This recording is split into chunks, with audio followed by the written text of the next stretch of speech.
अगर पानी ना हो तो नदियाँ किस काम की, आँखें ना हो तो आंसू किस काम की, अगर हम वतन के काम ना आए तो ज़िंदगी किस काम की। तो मेरा सादर नमस्कार। मेरा नाम आराध्या है। आज 26 जनवरी है। सबसे पहले मैं आप सभी को गणतंत्र दिवस की हार्दिक शुभकामना देता हूँ। गणतंत्र दिवस हमारे देश का राष्ट्रीय त्यौहार है। इस दिन हमारा देश का संविधान लागू हुआ था। हमारा संविधान 1950 को मिस्टर बी आर अम्बेडकर के लिखे हुए शब्दों से लागू हुआ था। मुझे भारतीय होने पर गर्व है। मैं अपने देश से बहुत प्यार करता हूँ। मैं आप सभी को गणतंत्र दिवस में एक छोटी सी शायरी सुनाना चाहता हूँ। अगर पानी ना हो तो नदियाँ किस काम की, आँखें ना हो तो आंसू किस काम की, अगर हम वतन के काम ना आए तो ज़िंदगी किस काम की।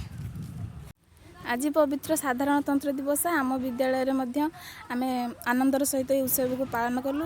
पिला माने बहुत आनंदित और उत्साहित थिले। ए दिवसटी वास्तव में प्रत्येक भारतीयों एक गर्व और गौरवर दिवस। भारतीय मान श्रृंखलित भाव ऐक्यतार सह जीवन गढ़ी तोलिबारे दिवसटी शिक्षा दिए। तेणु आम प्रतिवर्ष ए दिवस को पालन करूँ और आमर भारतर ऐतिह्य को बढ़ाई यह समृद्ध करने चेष्टा करूँ। जातीय पताका तले आम प्रतिवर्ष ए शपथ नौ कि आम देश को एक विकसित राष्ट्र में परिणत करने आम सब चेष्टित रहबू। पिलामानकु से बुझेलु कि सेमाने जीवन को श्रृंखलित और आदर्श भविष्य रूपे गढ़ी तोलिबे, जद्वारा सेमानक द्वारा ही आम देशर भविष्य उज्जवल हो पार। पिलामाने ही देशर आगामी कालीर भविष्य। सेमानक भविष्य उज्जवल हेले देशर उन्नति निश्चित भाव हो पार। पिलामाने आनंदर सहित दिवसटी को पालन कले, शिक्षक मानकर अभिव्यक्ति शुणिले और बहुत उत्साहर सहित आम दिवसटी को पालन कलु। धन्यवाद।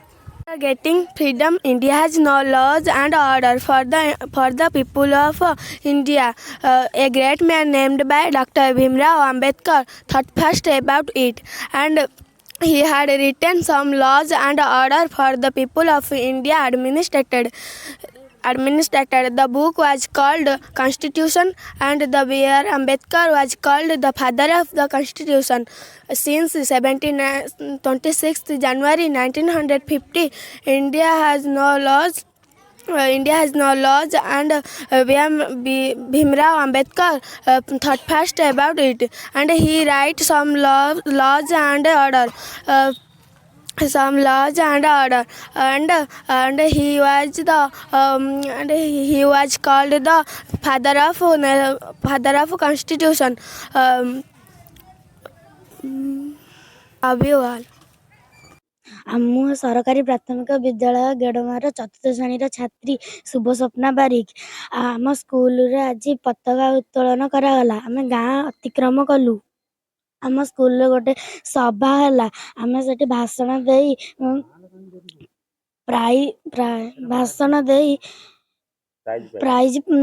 प्राइज ग्रहण कलु। आम समस्ते आज शपथ नेलु जे आम जने भल नागरिक हमु। आम देश जातिर टेक रखिबु। मु गेडमा सरकारी प्राथमिक विद्यालय पंचम श्रेणी छात्र अटे। मो नाम हेउछि आयुष महांती। आज आम स्कूल रे सफल भाबे साधारणतंत्र दिवस उपलक्षे आम स्कूल रे पताका उत्तोलन होइछि। आज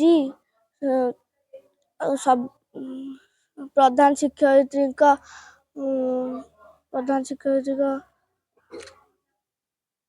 साधारणतंत्र दिवस उपलक्षे आम समस्ते शपथ ग्रहण कले आम समस्ते एक भल नागरिक होई उठिबु एवं देश जातिर ना रखिबु।